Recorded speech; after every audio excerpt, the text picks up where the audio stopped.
They just keep growing and growing. Let's talk about Tradescantia.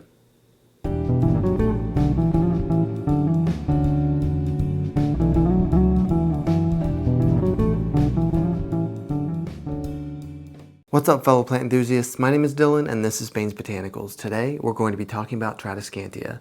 Now, a lot of people have heard of this plant. It's a pretty common plant.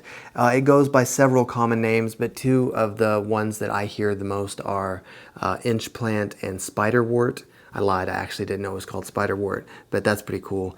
That's because it's in the spiderwort family. And speaking of which, let's do this. Here is the taxonomy information for Tradescantia. We are actually in the family Commelinaceae. Now, Commelinaceae is more of an outdoor plant genus. So there are only two houseplants that I'm aware of that are in Commelinaceae. That is Tradescantia and Georgianthus. And actually, if we kind of compare the growth, we can kind of see, ignore the leaves obviously, but just the kind of the growth habit of these is very similar. They're also a very sturdy plant, like stationary, just like Georgianthus is. So there are definitely similarities. We can see why they're in the same family. Now, I will say that Tradescantia is a lot easier to care for than Georgianthus. Be sure to check out my video on Georgianthus and bring your watering can because you're going to need it. Anyway, Tradescantia is cool because it comes in quite a variety of different colors. Now, I chose green for this video just because I do have a bit of a soft spot for green plants. There's just so many beautiful ones. Sometimes I just feel like green gets overlooked. This particular one has white cat hair on it from my kitten, so that's okay. There is, I'm trying to think of some of the big ones. There's a light purple one that is kind of striped with light green. There's a dark purple one that has really big, kind of longer leaves. I think there's a dark purple one that has just kind of shorter miniature leaves. So there's just kind of one for everybody. Oh, there's I don't know if they call it an elbow, but it might be called Zabrina. Anyway, it's light green with like light white stripes through it. Oh, it's beautiful. I had one.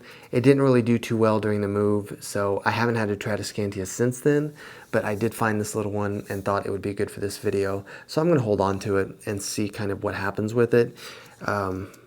Yeah, and when you feel the leaves, they feel fake. I mean, I work, part of my department at work is the fabrics and crafts department for some reason, and the fake flowers feel very similar to this, but trust me, it's real.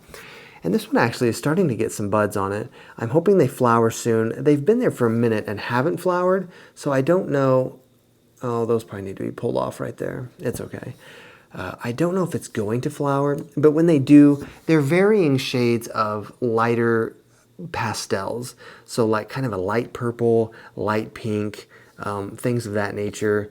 And they are pretty, I think, especially against the backdrop of this kind of darker green, that lighter colored flower really pops. I think it's very beautiful. And this one also has kind of nice coloring, like the purple stems and everything that it's growing on. It's just, I guess you wouldn't think that green and purple would go together, but really purple and green go together pretty well. Anyway, now we should get into the care. As far as light goes, these like bright indirect light. They don't really care for direct sun. They don't really want that. But I will say that these do better in brighter light just because when they don't have bright light, the growth starts to get very leggy. And you'll start to have like bigger internodes, which is the space between the nodes. The node is where the leaf comes out. You'll start to have bigger space in between those. And it'll just start to look kind of, I don't want to say sickly, but just unattractive by the general consensus of the plant community. But as far as water goes, I just water this regularly with my other tropical plants. There's not really a special schedule for this.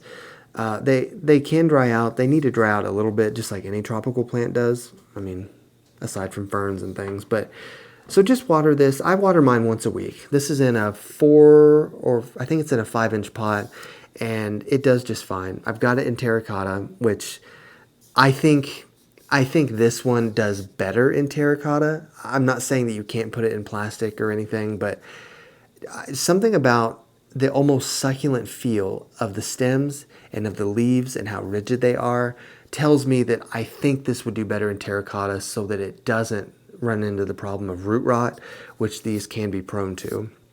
The good news is they're very easy to propagate. So if you do make a mistake, just cut off the rotten part and you're pretty much ready to go. So that's good. And then as far as soil goes, I just have this in a regular houseplant soil. Nothing special, nothing in particular. And what are we missing? Humidity. They appreciate humidity. You don't need to give them humidity, but if they are in, for example, with my other tropical plants and they're getting humidity, it doesn't mind. When you do water, one other thing is be careful with fuzzy plants when you're watering. These are only fuzzy on the bottom, so maybe it's not as big of a deal. But things like streptocarpus, like the African violet, they hate having water on their leaves. And the problem is the fuzz holds on to that moisture and it starts to like rot the leaf. So just something to be aware of. You know, try to water from the base of the soil. Don't like cascade water over it, just to be safe. Now, every once in a while, it's okay to do that because you want to shower off the leaves. But yeah, just be careful. I'm missing something. What is it? Oh, fertilizer. These benefit from fertilizer. Fertilize them regularly. I do once every couple of weeks during the growing season, and then not at all during the wintertime. But they will keep growing in the wintertime. So this could be a candidate for a plant that you could do a little bit of fertilizer in the wintertime, just a little bit, because they are getting less light in the winter and it is cooler, so they are photosynthesizing less, but they do still continue to grow. The growth might just be leggy. So really, I don't know.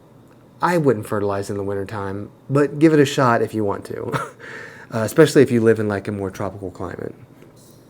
And I think that's it. There really isn't a whole lot to say about Tradescantia besides that.